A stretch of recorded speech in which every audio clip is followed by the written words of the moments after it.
Vous n'avez pas fait attention. Bonsoir. Alors, je vais partager mon écran. J'ai un petit souci avec la caméra, donc de temps en temps, je vais la fermer.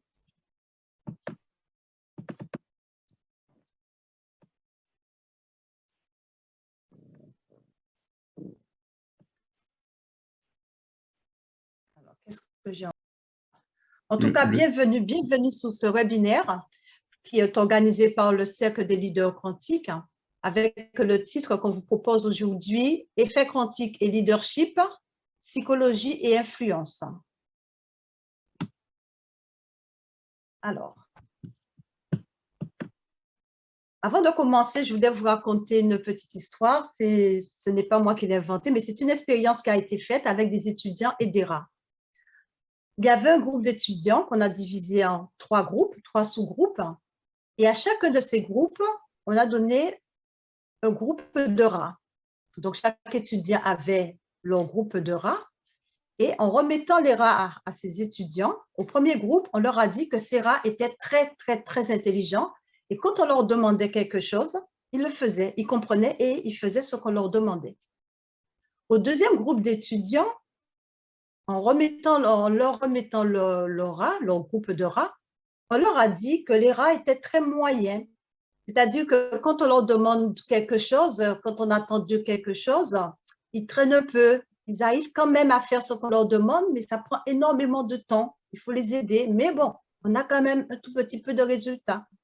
Et au troisième groupe d'étudiants, en leur remettant leur groupe de rats, il leur a été dit que ces rats étaient très bêtes, mais vraiment très bêtes, qu'ils ne comprenaient rien du tout, qu'on ne pouvait rien leur demander, ils tournaient en rond. En fait, ils étaient bêtes. Chacun des groupes est parti avec son groupe de rats. Et quelques temps après, on les a rappelés, les 3 groupes, et on a voulu faire une expérience. Donc, ceux qui faisaient l'expérience ont disposé 3 tunnels. À une extrémité des tunnels, on a mis un fromage. Et à l'autre extrémité, les étudiants devaient y mettre leurs rats. Le premier groupe a mis ses rats et on leur a demandé, bien sûr, de dire aux rats qu'il y a un fromage, il faut retrouver le fromage. Donc, le premier groupe a positionné ses rats et on s'est rendu compte, ils ont dit aux rats de trouver le fromage et tout de suite, les rats se sont précipités et sont allés directement au fromage. Le deuxième groupe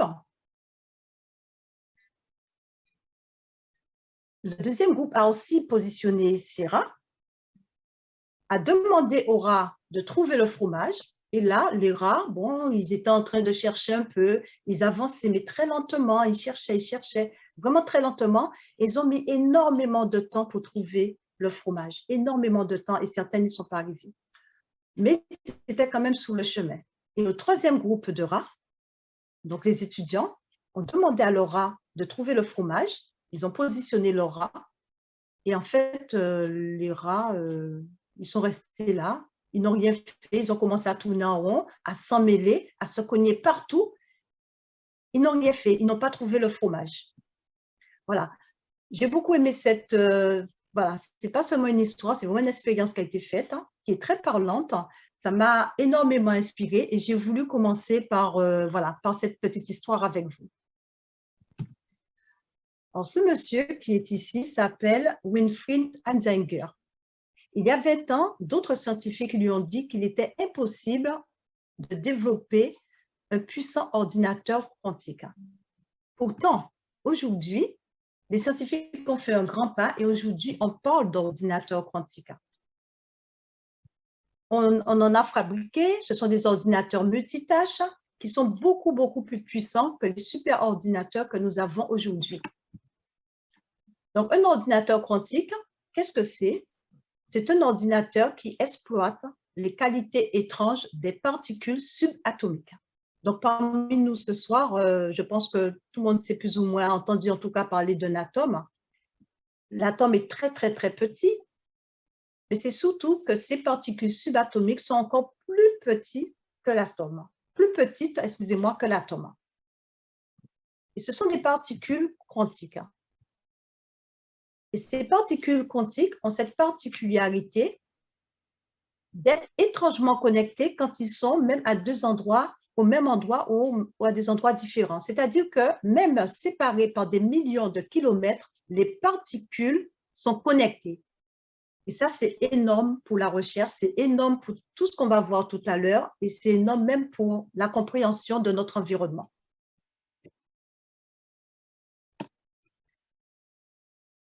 Aujourd'hui, donc c'est ce que nous venons de voir, les avancées de la recherche ont mis en évidence le phénomène d'intrication quantique. Alors, j'ai donné ma propre définition pour qu'on puisse bien comprendre ce que c'est. C'est la communication entre deux particules, quelle que soit la distance qui les sépare. Et bien sûr, quand il y a communication, ça veut dire quelque part qu'il y a, ça match, il y a une résonance. En science, ça s'appelle de la résonance. Dans le langage du quotidien, on va dire que ça match. Et ce phénomène de résonance, c'est la capacité d'une particule à réagir sous l'influence d'une autre. C'est une manière simple d'expliquer ces deux phénomènes. Et vous allez me dire, d'accord, bon, ok, la chimie quantique, des particules quantiques, c'est bien beau, mais qu'est-ce que le leadership a à voir avec ça? Quel lien qu'il y a entre les deux? Qu'est-ce que ces phénomènes quantiques ont à voir avec le leadership? Et c'est là qu'intervient le cercle des leaders quantiques. Voilà. Donc, je ne vais pas vous donner de définition quel est le but du cercle des leaders quantiques, mais à travers tout ce que nous allons voir, vous comprendrez qu'on peut parler de leadership et on peut parler aussi de quantique dans un même discours. Alors, je m'appelle Jocelyne Giraud-Girard, je suis scientifique. J'aime beaucoup observer, je médite énormément, j'aime beaucoup analyser. Et c'est vrai que les sciences apportent, je dirais, avec les mesures qu'on peut faire, avec les observations, la science apporte des réponses qui se tiennent, des réponses qui nous montrent une certaine corrélation et surtout de la cohérence dans ce qu'on peut observer autour de nous. J'aime me définir comme être passionné de ce qui n'existe pas encore, de ce qui n'est pas encore révélé et par extrapolation de ce qui est invisible. Donc, je suis docteur en sciences quantiques, je suis consultante. Je travaille avec des dirigeants, des entrepreneurs, je travaille avec toute personne en dynamique de management, je fais du coaching, du mentoring et de l'accompagnement. Et quand parfois on me propose un projet, ça m'arrive de plonger de mettre les deux pieds dans le projet parce que c'est très intéressant. Voilà, donc ça en ce qui me concerne, voilà. Je vais passer à autre chose parce que ce n'est pas forcément quelque chose qui vous intéresse. Nous allons parler d'influence et d'effets quantiques. Alors, on va s'intéresser à l'influence. Qu'est-ce que l'influence? Ici, il y a trois images. Dans ces images, tout ce qui est orange, c'est l'environnement. Donc, on dit que c'est notre environnement. Cet environnement a une influence. Alors, sur une personne, alors, en violet, on va imaginer que c'est une personne, on va l'appeler Monsieur Lambda Violet, on va l'appeler comme ça, Monsieur Lambda Violet. Et on voit que ce Monsieur Lambda Violet peut se situer dans il y a trois états dans lesquels il peut se trouver. Dans le premier état, si l'environnement a de l'influence sur Monsieur Lambda Violet, nous voyons que Monsieur Lambda Violet a très peu d'influence sur l'environnement. Ici, son influence est nulle, voire quasi nulle. Dans la deuxième image, Monsieur Lambda Violet a un peu plus d'influence, mais il a autant d'influence que son environnement. C'est-à-dire que ce sont des influences qui sont égales, elles sont moyennes, elles sont bien, pourquoi pas. Et puis, nous avons la troisième image où là, l'influence, on peut dire qu'elle est massive, elle est puissante, elle impacte l'environnement. Quelque part, elle s'impose, voulu ou pas voulu, mais elle s'impose. Voilà trois états dans lesquels M. Lambda Violet peut se retrouver. Quand on parle d'influence, on va regarder un peu les caractéristiques de l'influence.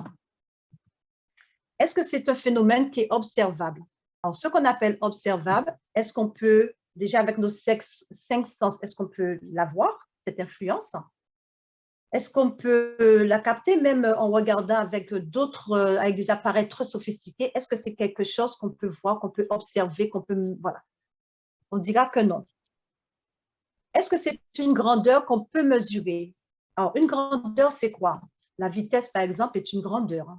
La taille, par exemple, de quelqu'un, c'est une grandeur. La masse, le poids, ce sont des grandeurs. La capacité calorifique, c'est une grandeur. Au niveau scientifique, on les appelle des grandeurs. Et ici, l'influence, est-ce que c'est une grandeur? C'est-à-dire quelque chose qu'on peut mesurer, qui peut prendre une valeur? Non. Est-ce que l'influence a de l'impact sur l'environnement? Là, par contre, nous sommes d'accord que oui, l'influence peut avoir un impact sur l'environnement. Alors, comment est-ce qu'on peut mettre en évidence l'impact de l'influence?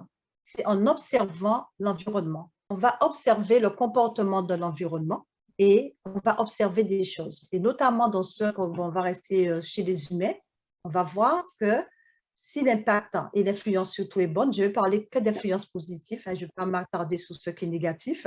On va rester dans l'influence positive et agréable, je pourrais dire.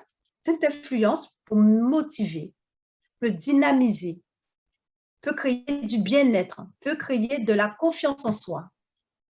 Et pour une entreprise, ça crée du rendement, un super rendement. Il y a à peu près 30 ans de cela, alors tout à fait par hasard, je suis tombée sur un livre et en lisant ce livre, j'ai rencontré, dans ce livre, il était dit que il y a des émetteurs. Et puis on les appelait à l'époque, j'ai lu des émetteurs naturels, c'est-à-dire qu'une personne est un émetteur naturel. Et il a été défini dans ce livre qu'il existait 6 types d'émetteurs. Alors là, je vais vous les présenter. Le premier type, c'est une personne qui a une pensée timide et hésitante. C'est une personne, quand elle prend une décision, elle se rétracte rapidement. En fait, son action est nulle parce qu'elle n'est pas persistante. Donc, une influence qui est nulle ou quasi nulle. Le deuxième type de personnes, ce sont des personnes qui ont une pensée douce, constante, peu intense, mais par contre régulière et active. Donc, ces personnes ont une capacité innée d'émetteur, même si elles ne le savent pas, même s'il n'y a pas encore d'effet, mais avec du travail, ces personnes peuvent devenir de très bons influenceurs. Donc ici, on a une influence qui peut se développer dans le temps. Troisième type de personnes, ce sont des personnes qui ont une pensée vigoureuse. Mais par contre, cette pensée, elle n'est pas constante parce que la personne, voilà, il y a des caprices, il y a des fantasmes. Donc, l'action est pratiquement inégale et fugitive et donc l'influence n'est pas du tout efficace. Ici, ce quatrième type, c'est quelqu'un qui va avoir une pensée tortueuse, lente par détour. Alors, cette personne va avoir des actions qui seront douteuses, mais surtout qui seront lourdes de conséquences, surtout pour cette personne elle-même. Et ici, si cette personne a de l'influence, enfin, moi en tout cas, ça me ferait craindre un peu. Cinquième type de personne, et cette personne nous intéresse parce que la pensée est forte, avec de riches puissances nerveuses. Moi, c'est un groupe de mots qui me plaît énormément, riche puissance nerveuse. Ce sont des pensées, c'est une pensée qui est calme, qui a un débit continu. On remarque ici une action opiniâtre. C'est quelqu'un qui ne lâche rien. Elle sait ce qu'elle veut et elle va l'attraper. Cette personne a énormément d'influence. Son influence sera forte et massive. Et puis, on a un sixième groupe de personnes ici, chez lesquelles la pensée et l'image mentale sont floues, diffuses, dispersées. C'est une personne qui va au devant la porte. Et cette personne, puisqu'elle n'est pas focalisée sur quelque chose, donc tout est flou, c'est une personne qui aura très peu d'influence et qui, surtout, l'influence sera quasi nulle. Voilà. Nous venons de voir 6 émetteurs naturels et aujourd'hui, on peut dire que ce sont des émetteurs quantiques, puisqu'on met en évidence qu'il y a eu émetteurs de particules quantiques. La bonne nouvelle, c'est que quel que soit le type d'émetteur que nous sommes, que vous êtes, vous pouvez devenir un émetteur leader ou un leader quantique. Maintenant, vous savez d'où vient ce mot quantique et quel est le lien entre le leadership et le quantique. Alors, devenir un leader quantique, c'est bien beau. Par contre, si la puissance n'est pas suffisamment, je dirais, forte, si la puissance est très faible, l'énergie sera faible. Ça, c'est vrai. Par contre, si nous prenons en compte le temps d'application de cette puissance sur l'environnement, avec un temps très long, même si la puissance est petite, l'énergie peut devenir très grande. Le temps ne va pas lier à la puissance. C'est un premier point. Pour devenir un émetteur leader, un deuxième point, c'est s'influencer soi-même pour devenir ce qu'on veut être. C'est-à-dire qu'aujourd'hui, la puissance peut être faible. La puissance psychologique, elle peut être faible. Par contre, dans le temps, il est possible de l'influencer pour qu'elle grandisse, pour qu'elle acquiert de la force, pour que l'énergie, même si le temps est très petit, que l'énergie soit suffisamment, je dirais, grande pour pouvoir produire une force sur l'environnement.